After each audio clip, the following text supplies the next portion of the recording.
The following is part one to a conversation I just had with Brian Griffo, aka Tesla Wolf on Twitter, who you can find with the domain cowboy.digital. He's a National Geographic cinematographer by trade and has a degree in social science and studied economics and psychology at Harvard. During the lockdown, he started the Uncharted Invest magazine, focusing on retail and macroeconomic thoughts, and he now has his own podcast and YouTube channel for Uncharted Invest. All the links to his stuff is in the description. So as I said, this is part one focused on Palantir. Part two will release shortly. We talk everything PLTR, from the stock to the management to the potential of Palantir being a 30 bagger in the long run. Enjoy. Jackson, what's up, man? Thank you for having me. Yeah, thanks for doing this, Brian. Very good, very good. So I've been a fan of your channel and I'm honored to talk to you, man. Honestly, like you've been doing killer content, not only on Palantir, but Tesla for a while. I may have been an early viewer, but I stick with the stuff I love, and you've been very, very tight in your work and your research and your editing. And I really, I appreciate your content. And so is my co-editor, Andy Nelson, also a big fan. So it's just great to talk to you. Yeah, I really appreciate that. I think what you saw of my first content, I believe it was the Tesla documentary thing that I did a while back. Yep. That was, I think, over a year ago at this point. So you've definitely been following from the Tesla phase into when I got introduced in Palantir and started researching that, found an audience in that way, and then moving on, now focusing just on Palantir. I'm still very much interested in Tesla and other companies as well, but I've decided to concentrate my public research on YouTube to Palantir for that reason of respecting the audience's attention. And there are plenty of sources you can find on Tesla and other companies, but being one of the main sources for Palantir news and coverage and what analysis I am able to provide. So thanks for sticking with me through that. And I think there's so much coming up for this company, and I'd just love to talk about it today. And what's great is there's not a lack of content on Tesla. We all know that. I mean, there's a multitude of podcasts and YouTubes, but to have something like Palantir covered, on the regular like you do is a huge asset. So thanks again. Just a question. How did you get into Palantir? I never really caught that. And the odd thing is, I know you had interest in Tesla, and the two companies, I mean, we could talk about the abstract connections, but they're very far from each other in terms of sectors and types of investments. And I often still wonder why there is that bridge and there's so many Tesla investors that hold Palantir. Is it a general intelligence test, or what do you think is going on there? Yeah, so I mean, it's a great question. So initially I got introduced naturally through a YouTube video. I watched it, heard about Palantir upcoming their direct listing in 2020. I believe it was probably summer of 2020. So there wasn't a date at that point for the direct listing, but I heard about the company, got very excited about what they were doing, but wasn't completely sold at that point because I wasn't sure if it was more of like an IBM per se, or not as much growth to be expected. But I did start reading articles, doing my own research, and got to read the S1 and watch the initial videos, the investor presentation put together for the direct listing with Alex Karp and the other executives. It was Glazer, it was Sankar, and that was like an hour-long preparation for the direct listing, which I then did a supercut of and put out. And I think that was definitely a very helpful asset for anyone looking to initially get a sense of the company. In terms of your question about what brings me to Palantir, you mentioned how my main holding is Tesla, and that was pretty obvious before I started getting interested in Palantir. So what brought that interest about for Palantir? Well, first of all, let me just say, I bought some NEO stock in the past. I've looked at other EV companies, but I really came back to the point that I want to own the best, and Tesla is the best. There's no denying that. They're the best electric car company, energy company, is soon to be autonomy company. I mean, they're the ones winning the autonomous race But anyway, I wanted the best, and that was Tesla. But in terms of finding something else to balance out the portfolio, and some may laugh at adding Palantir to balance out a portfolio, but I think there's something to be said about having companies that are in completely different sectors, both with the culture sort of focus and mission driven nature of both of them. And so I think, as you said, there is a bit of a connection between the retail investors in Palantir and in Tesla. And I really do like how they're attacking completely different things, but they are mission driven. They're both incredible growth companies, and there's a lot for them to prove. There's a lot for them to execute on. But personally, I have a great sense of security, knowing that they are not really competing in any way, and they're innovating in different verticals, and they're both in my portfolio. So that's how I kind of see it. We'll continue to add to them both in the future, but I do think it's an interesting idea that both of them are viewed in a positive light by retail investors. I think there is a little tiny bit of meme stock DNA to both of them. Yeah, I really don't think that's what's driving it. I think it's just people getting excited about the long-term potential of both these companies. Yeah, I know there's the obvious connection if you go back to the early days with the PayPal mafia, Peter Thiel, Elon Musk, but I didn't think that that was enough of a connection for today's like modern retail investor to really get excited about Palantir as a Tesla investor. So there is some intangible or indescribable DNA that both companies have, even though that they're in totally different sectors. And then I think sometimes when you have companies or interests that you're invested in, you risk wanting them all to work together. Like if you're a hammer, everything looks like a nail. And so in my head, I'm like, well, okay, so even like a year ago, I was saying Tesla should buy Bitcoin. I got laughed out of the room, but they did. But humble brag, but but then you're like, well, I bet SpaceX has Bitcoin, and we find that out now. And then you're thinking, well, what about Palantir? And then Palantir says on their conference call that they may be open to taking it. And so you feel like a conspiracy theorist until all of this stuff becomes news, and then you see it all tied together, and it's just amazing. And so it's almost like confirmation you're on the right track in a way. And so just that kind of crossroads between all these things are interesting. Yeah, definitely. And I do want to get into that. You were a longtime Bitcoin bull, longer Tesla bull than I have been. I got in a little bit in 2017 and have been adding since. Okay. But I would love to hear your thoughts. We'll get to it. The supposed rumored Tesla Palantir partnership, and also Palantir potentially adopting Bitcoin. They mentioned that on the last conference call. They're seeing how it's played out. I think luckily for us investors, they did not choose to take a stake in Bitcoin because it plummeted a significant percent since that on the conference call. So at least they did not have to worry about what Tesla is getting thrown in with recently. I know that is mostly FUD, but I do want to see how they navigate it, what management says. We've got the Q2 call coming up. Maybe we hear more about that.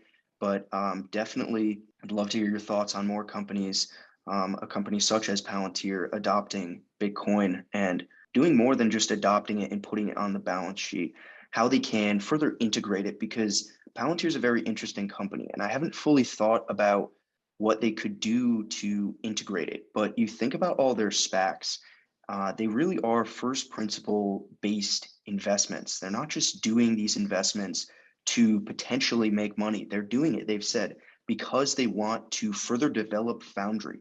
And now we see them launching Foundry for Builders, which is an even further down market product, which I have to think is partly based on the learnings from these companies, Lilium, Cellularity, Sarcos. We can get into them later a little bit. And we were talking before how they've just announced so many, it's very hard to keep up with other than reading the name and what they're about. But to wrap up my thought here, I think Palantir will eventually adopt Bitcoin, but I'd love to hear your thoughts on how they can integrate it. Peter Thiel has been a bull since Palantir Daily was saying since like 1999 before it even existed. So I'm just wondering what your thoughts are on when Palantir will make that move, how they can integrate it, and if they will ask for companies, or at least offer the ability for them to accept Bitcoin as payment for their contracts. I think what might be interesting about this, I've been involved in Bitcoin since the white paper, so quite a while, as long as you could be, but I'm not a maximalist by any standard. I have Ethereum and Cardano. I'm interested in blockchain technology. And what I think with Palantir, they may accept it as payment. That would be very, future forward and not out of the blue. But when you think about the work that they do and the actual technology, and you look at like actuarial work traditionally, which is just a lot of high level math to make predictions, whether in the insurance business or to come up with a bottom line on something that's not easily quantifiable. What could be really interesting with Palantir is working on maybe it's an advanced Bitcoin layer 2 type thing, or maybe it is more of a decentralized finance smart contract idea where they could harness the power of the predictive qualities of Foundry and actually program smart contracts. And so maybe what this would look like is you would have a collateralized insurance contract, and when an event either happened or did not happen, then those funds that are at stake would be disbursed. So that might be a little bit too much of a reach, but actually I see it as more of a probability than them just doing like straight up Bitcoin. And both may be true as well, right? Like they may take Bitcoin as payments, and they may actually work some of the smart contract stuff for their high level, sophisticated AI actuarial work,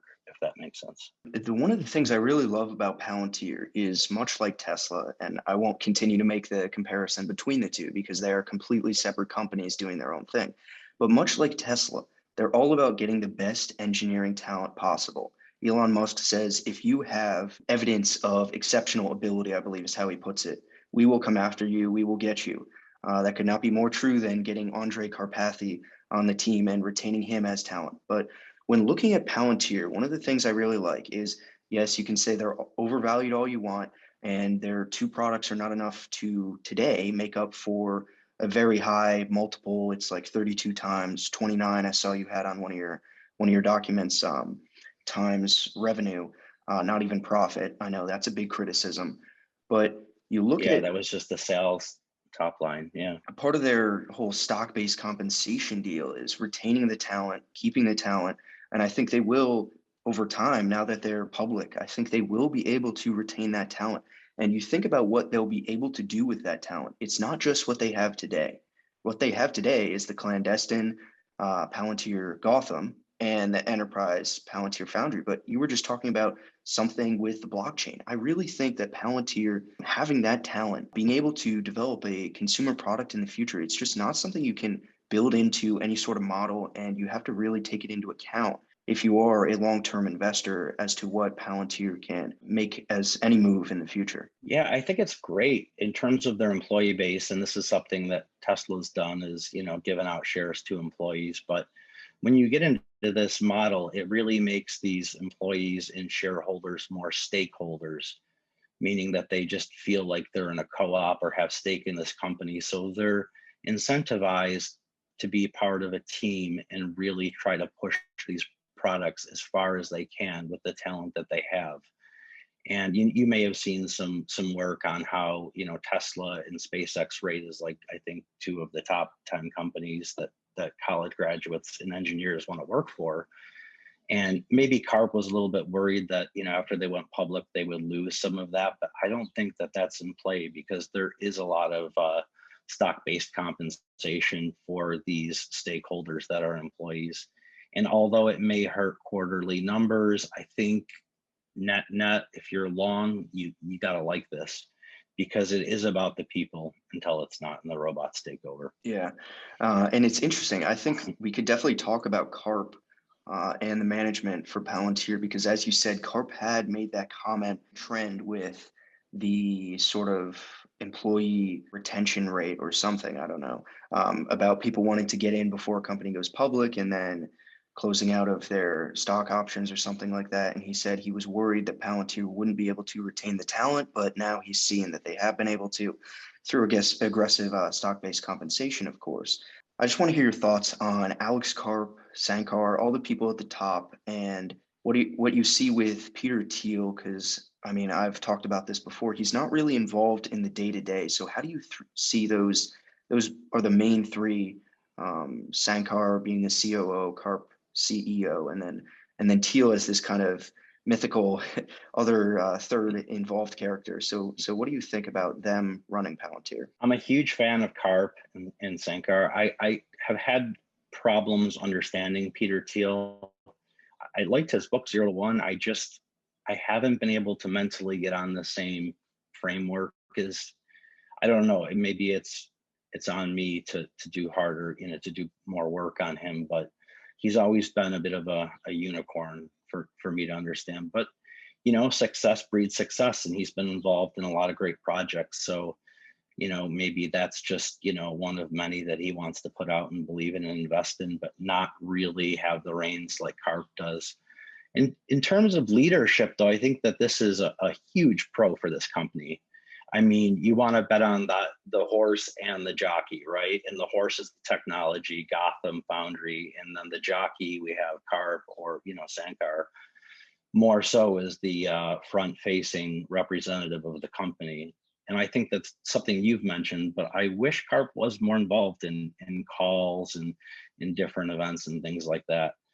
And then when he gets an interview, there's almost like no breath. He can't stop talking. And when you see that excitement in the CEO, that's a dead giveaway that they maybe know something that you don't, or that they're excited about something. Maybe that's all he thinks about. I don't know. But what I'd say is, I think at one point he said, like, if you're short term or you don't really understand this company, like, go buy another stock. There's plenty of other things that you can do in the market. Don't worry about us. And whenever I hear that, Elon said something similar in previous years, and that just gets me farther and farther in. I love that, because that's basically what we're looking at here is time preference. I don't want to talk about Bitcoin, but that's a big idea from the Bitcoin community. I think it's really important here, really specifically with Palantir. So if you have a low time preference, you're willing to do more work upfront for better results over a long timeline. Whereas if you had a high time preference, you would just need results now. And this is really the core of what we need to talk about, Jackson, because this is our superpower as retail investors. We have time. So when you look at hedge funds or banks or even family offices, their interests aren't necessarily aligned in long-term investing. They need to show numbers quarter to quarter, and they need the optics to look right. So in some sense, they can't take the risk that we can, because we can be patient and add and dollar cost average, and honestly, maybe even do better or more nuanced work on these companies. It's a company people still don't understand. It's so early. And you'd say, well, 2003, not really. It's still early, because they invested so much time upfront that basically is their capital expenditure. And so going to market, which was great and probably could have not happened in a lot of simulations, we have a chance to be stakeholders in this, is incredible. And it's something where they've exhibited a low time preference to put the work in upfront, to be there when it's needed, whether it's a crisis in Haiti or a killer hurricane, or we've seen in the pandemic. When you need what they have, there's no other option, because you need to really see what has happened in the past, what's currently happening, and then what may be the conclusion for the future and how to act upon it. They've exhibited that low time preference, and that's really bullish as a long-term investor. That's just kind of some broad strokes on some of the excitement. So the leadership, dynamite. Karp, obviously very educated. I'd like to see him and his hair just out more often. I mean, I think the guy is, I don't want to say, he's in the category of an Elon Musk, but I think he could definitely grow into his character in the more mainstream consciousness. Yeah, I love that about him. He's definitely not trying to conform in any way, which I think is great. Palantir itself is not trying to conform to any sort of standard or any other company. So I think that's definitely great to see them making their own path as a public company. Karp will do whatever he wants in the leadership position. And it's great to hear him when he talks. I'd love to see them continue the interview series that they started. He did a long one with one of the employees, and then he started speaking a different Yeah. language. It was in French or German. It was one of them. And I'm pretty sure he knows three different languages.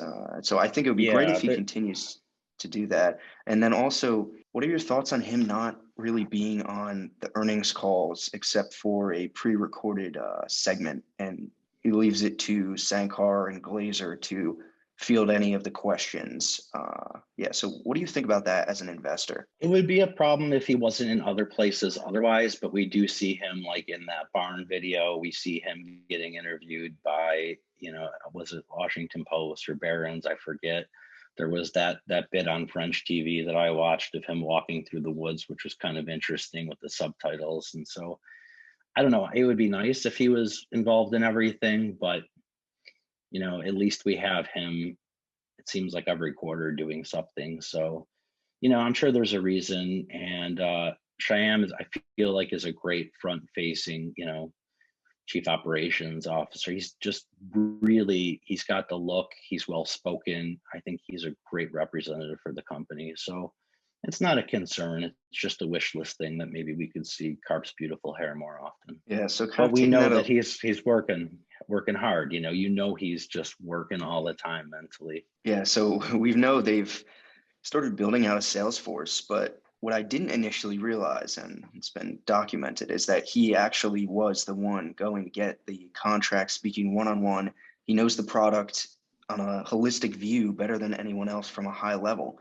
So he was the one actually going out and getting these multi-million-dollar contracts, which some may say that's a little ridiculous. Why is your CEO the one doing that? But it doesn't make sense for a company like Palantir. Palantir having gotten It so much does. larger, I think it's time for him to sort of step back a little bit, especially for the smaller contracts, and let the company itself deal with those. Sales team, we've seen it's in the 50s or so. I think we should be getting an update on that. But I do think having him as an asset, there's no better person that understands the company, and he can just pitch it more naturally than anyone else. So I do think having that sales asset from him is probably why we've seen him absent.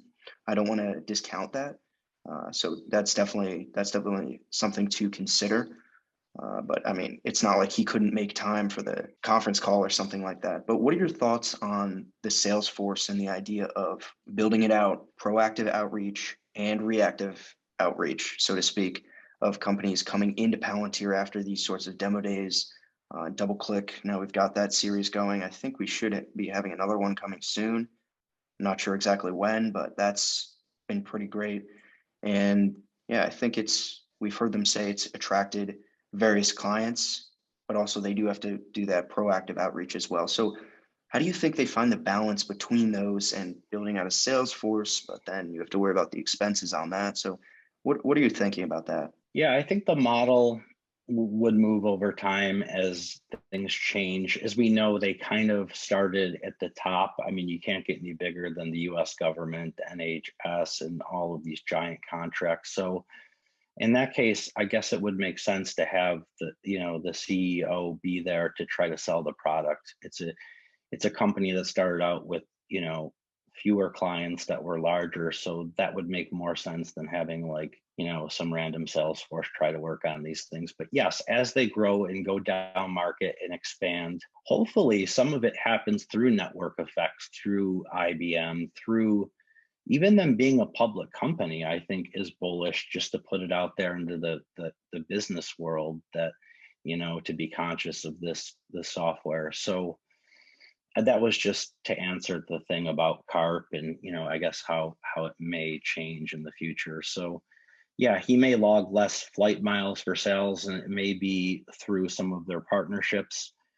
People talk just like businesses talk. And if I'm using a platform that's compatible, modular. That's really what got me excited. Was it that first double click, or maybe it was the demo day? It was that first main presentation, kind of panned by Wall Street, but I was never as excited. That's always a good time to buy too. And you're never been more excited about real information, and then Wall Street, like, sells the news. But really what that was just, I don't know, it was amazing, because the concern I had was that it's either Foundry or nothing. That they basically made the case that if you have software that you love, you can adapt it and kind of dock it onto what we have.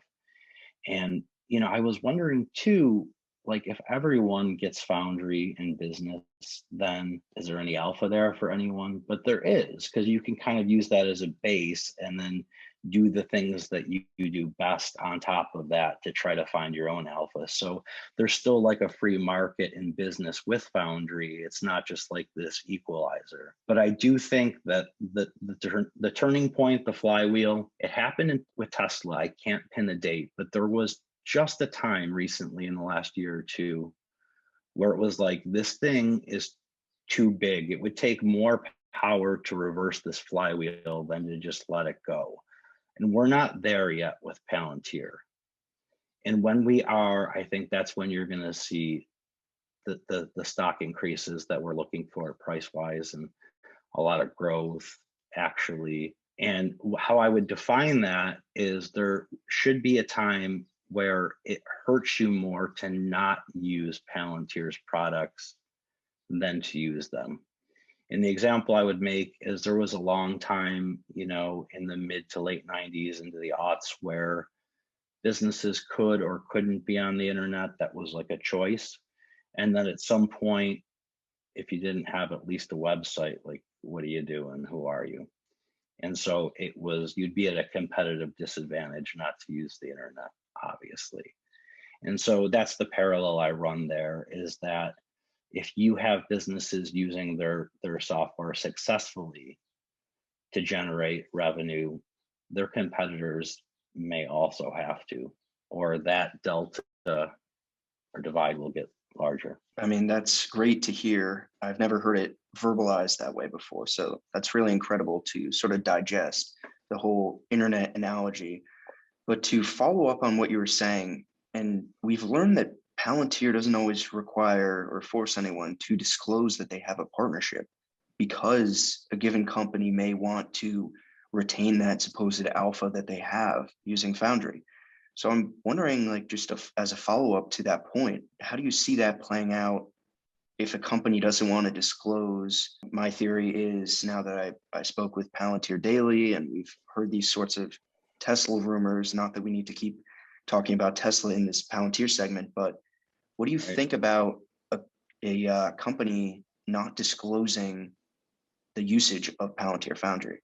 For this one instance, by the nature of their work, the sensitivity of data, it's actually the way you'd want it if you were a shareholder or a stakeholder.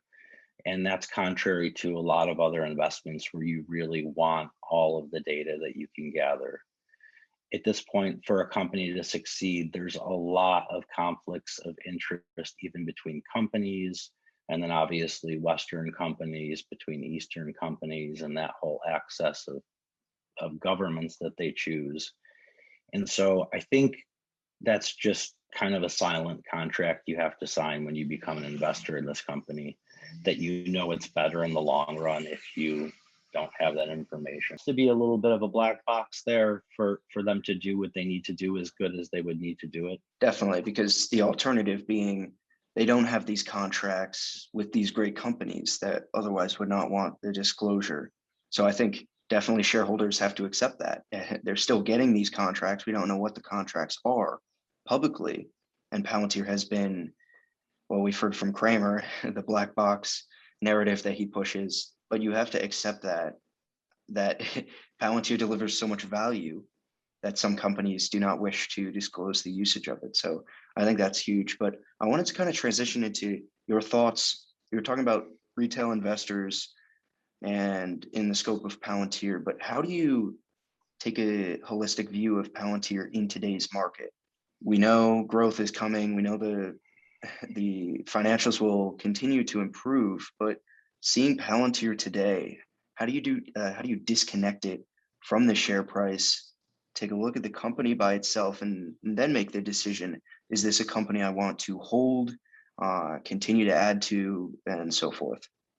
Yeah, Palantir is an interesting investment. I consider it in the holy trinity. If you talk about like Tesla, Bitcoin, and then in November of 20, Palantir entered that sacred circle. And I've been investing for 18 years.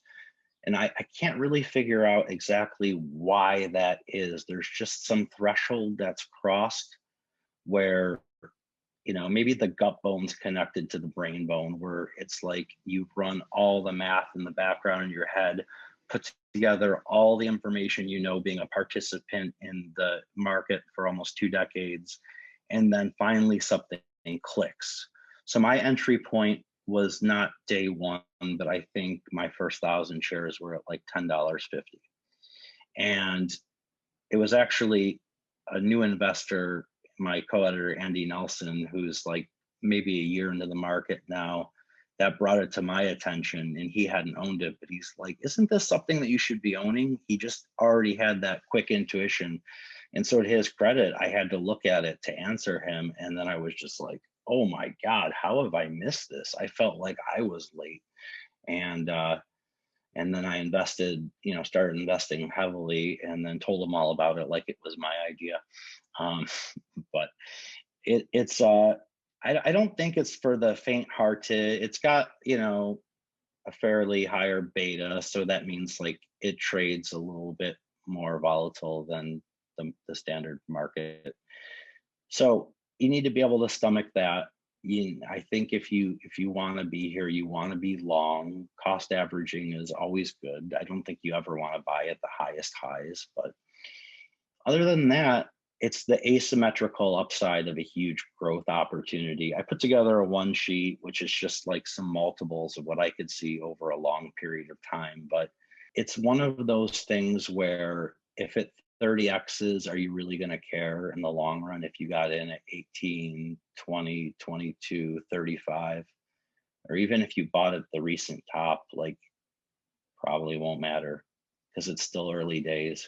So it's almost like you want to keep track of how much equity of that company you can get if you love it. Concentrate on, your stack, your piece of the pie and ownership, and understand that over time it'll be lumpy, but it should even out into some reasonable average cost.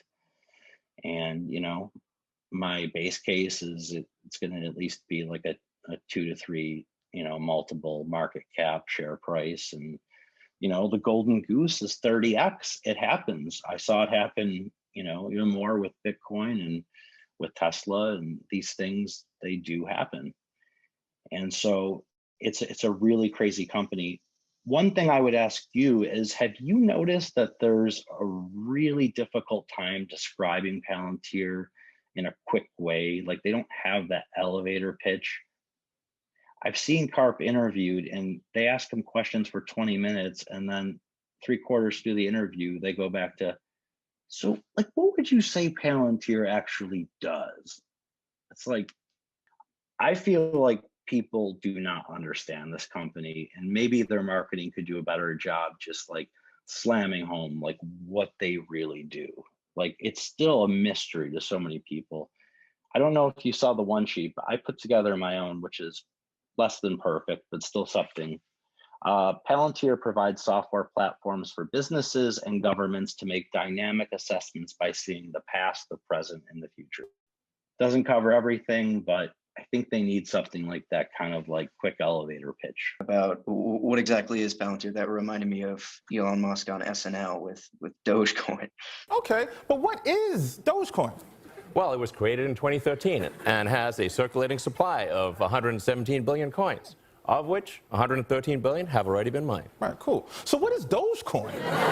The reason for that is because there's so much going on, and a lot of companies have a lot going on, but I don't think it's a lack of marketing or a lack of focus. I do think there's something less tangible about Palantir. When people ask me, I have to tell them what I think that they do. So this was something I just jotted down. Like, It basically provides software platforms for businesses and governments to make dynamic assessments, having the past. I think that's what the ontology is, right? Like it's like the modern Dewey Decimal System of all information that needs to be pulled up in between all these different platforms. The present obviously has a huge database, but then this predictive this predictive AI element really is, this is not the crystal ball where you can see exactly into the future. I loved your video on the origin of the name too. I'm not a Lord of the Rings fan, but that was so good because I think there is a lot to that. You know, being able to see the future, not in great detail, but kind of like in the shadows. You have a company that basically has the technology to not be good or evil, but to be powerful and basically agnostic. A lot of people come at me with that. They say, well, this could be pretty nefarious. And my answer is a lot of technology could be. Nuclear, you know, energy is great for communities, and it also can kill people with bombs. There's a lot of things like this. So we as human beings have to figure out, you know, our moral compass. But I don't think they start, you know, trying to be a bad actor or to supply tools to people that would want to do harm. The name is very intentional and they know exactly what it is. I mean, I think it's perfect, honestly. Because of the Lord of the Rings, the stone can be used in a negative way, but that's not the intention of it. So I think they know exactly, or they knew exactly what they were doing. And Teal wrote about in 0 to 1 having that culture, pop culture. I mean, Elon Musk loves his pop culture and including it in the business in whatever way is possible. Baseballs. Yeah. I think that's definitely something that was intentional, and it kind of goes back to, we're going to do our best. We're developing this technology, hopefully ahead of people that are more nefarious than us, so that we have it and can protect it in a way that's necessary. And there are tons of safeguards in place for that. So I wanted you to kind of explain towards the bottom here, because you've shared this with me before, the idea of Palantir being an energy play. Now, Yeah. I don't know if anyone's written or said that before. So I think that's a very unique take on Palantir. So I'd love to hear your thoughts on that. Sure. My whole equities portfolio is energy, and the one name that would stick out for people to scratch their head would be Palantir. But the way that I see Palantir is a call option for future AI and technology that saves time. And how often do you hear my time and energy? My energy is time. And so what that does is, I think if you had someone with the longest sheet of paper and unlimited ink, they could figure out every problem over a huge amount of time that Palantir can do very quickly. But as we advance with deflationary technology, it just crushes some prices on goods because of technology improvements, whether you use Moore's law or Wright's law. But what the deflationary technology in a macro sense is also doing is it's saving time that would otherwise be spent, you know, inefficiently. So for example, like I got a few years on you. My early road trips, I had to go out and buy a big old Ram McNally map and Thomas guide to get around the country. And you'd have to take the time to look up, well, what's quadrant A4? Where am I going? All this nonsense that you've probably never had to do, like, took a lot of time. And now it's Google Maps and you put in the address and you have a blue line to get there. So that's deflationary tech in action, saving time. And obviously what we're talking about with Palantir is a much larger call option on being able to save human time. When you think about it, all of us, our common denominator is we relatively have the same amount of time, no matter where you're born, how much money you have. You can make a case that, you know, the wealthy get better healthcare, of course, and some people get lucky. But on balance, most people have the same amount of time. And so technology has and will continue to look to give people more of their time. And so when I think about Palantir on a very high level, time is energy. Just as you'd work for fiat currency and then you'd maybe put it into a hard money like Bitcoin, that is a container of labor value. You took your time and you put it into a block. And so, so far unlike that, Palantir in the future through Foundry or Gotham, trying to track down a problem, fix a solution, it really is the end product I see is deflationary technology of time savings. That's a word salad. I hope that made sense, or I'm insane. I'm sorry. That's what I drew up last night working 100-hour weeks here. So No, that's great. I loved hearing that. And I think that's a very unique take, as I said, but probably there's no better way of explaining Palantir's impact on society looking 20 years out, probably more than 10 years. I think this is definitely a longer term play than what you would normally consider one to be. But I think that is a great lens for which to look through for Palantir, what they're doing to save businesses and governments time and how that translates into just energy in a larger view from a higher level, like what that means. So I mean, that is, I loved hearing that.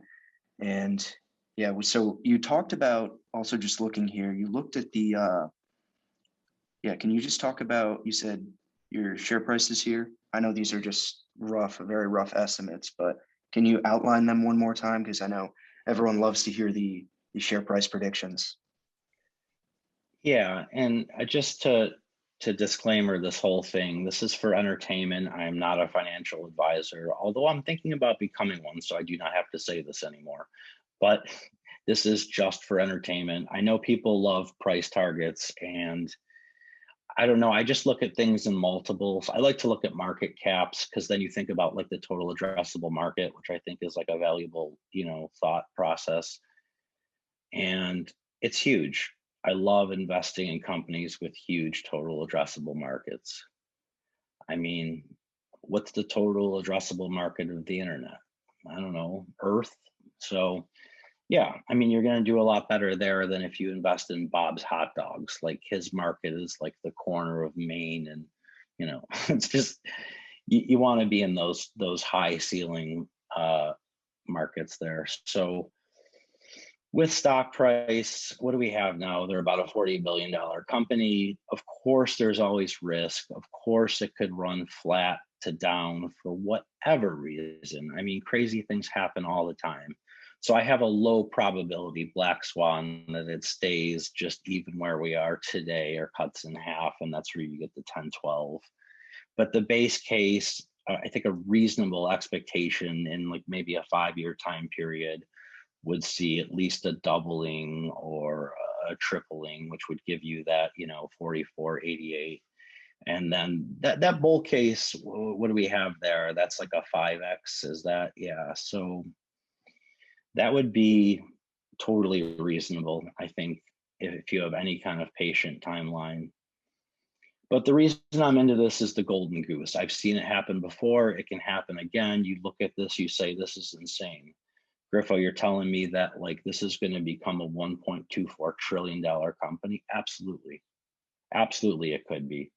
And that's not even to take into consideration the amount of, monetary and fiscal policy in QE and the amount of printing, as they say.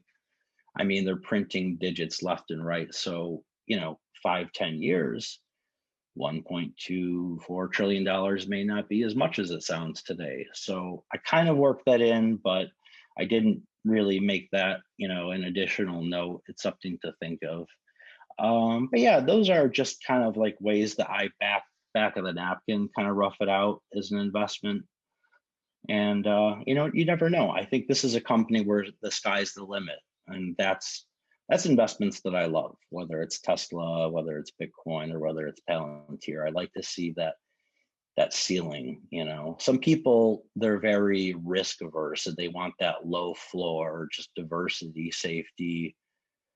For me, if any one of these things, you know, does what it looks like it potentially could, the asymmetrical upside of the investment is insane. You'll forget about every other stock you owned, because that one winner, that grand slam, is just going to make up for every move where it was a learning mistake, or you paid to make that that mistake, and all that just goes out the window once you have something that 10x's, 50x's, a 100 bagger, and you have a significant amount of money in the table.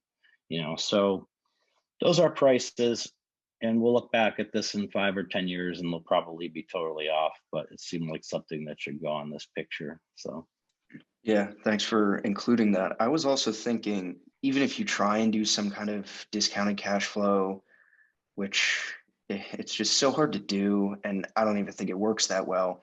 I really wish ARK Invest, I see you using Golden Goose, that sort of terminology. I really wish ARK Invest would actually publish some specific individual report on Palantir like they have with Tesla. So maybe they do that in the future. It'd be great to hear their thoughts, but yeah. I do. I'm trying to work that angle the long way. My friend Alex has a YouTube channel, ticker symbol U, and it's really good. It covers ARK, a lot of Tesla stuff. I mean, really everything, all of their funds. And as we know, they've been buying Palantir, and I've just been dying for more color from Kathy. We've gotten a little on CNBC, but I haven't heard a ton or any kind of model with a golden goose, black swan thing for Palantir. So it would be good to maybe get a video or some thought out of Alex, who's a great guy. I mean, just top notch. And if not, maybe we get it out of Kathy at some point as this position hopefully grows in the weighting of the portfolio.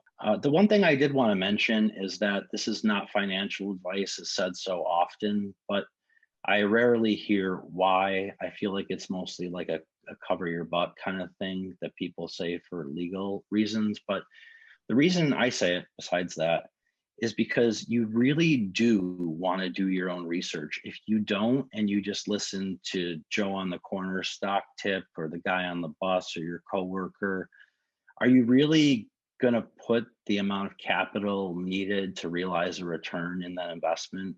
Or are you really going to hold it when the market goes, bearish in a cycle for a long time and everything's bleeding out? You're not going to have that strong hand. You're not going to have that fascination and curiosity to build up that belief. And as a long-term Tesla investor, I think that was maybe the best thing I did. At some point, I felt like I was wasting time listening to all these Tesla podcasts and YouTubes and things like that. But then I realized that actually added to the conviction when times got tough. And so when you do your own research on Palantir, it is fascinating for entertainment value, but I think you'll have a lot more conviction behind that holding when it really matters. And that's why I was saying, please do your own research. Yeah, I totally stand behind that. So I do a magazine really quick, Uncharted Invest. It's about retail investing and also high level macro stuff. I do with my partner, Andy, and now we're putting out podcasts. We're interviewing a lot of people in the investment space, and we put it out as a digital magazine, Uncharted Invest. We charge nothing. You can give us $5 on Patreon if you'd like. It does help keep the lights on, but we're not trying to make Brewster's Millions here. So we're just trying to work on the best quality we can for as long as we can, and then we figure everything else will take care of itself. So we have 4 issues done, and yep, I'm on Twitter. The link is there, at Brian Griffo, name tag Tesla Wolf, and it's all there. I'm always open to answer DMs, even phone calls sometime, believe it or not. So yeah, just I'm here. Thank you again. Thanks for letting me plug that stuff, and let's keep on going on the journey, man. It's fun. Yeah, totally. Thank you for doing it. It's very commendable providing that for free to the community. So I really appreciate that and your great work there. Go Palantir. Let's see it. Thanks again, Brian. All right. Take care, Jackson. Cheers.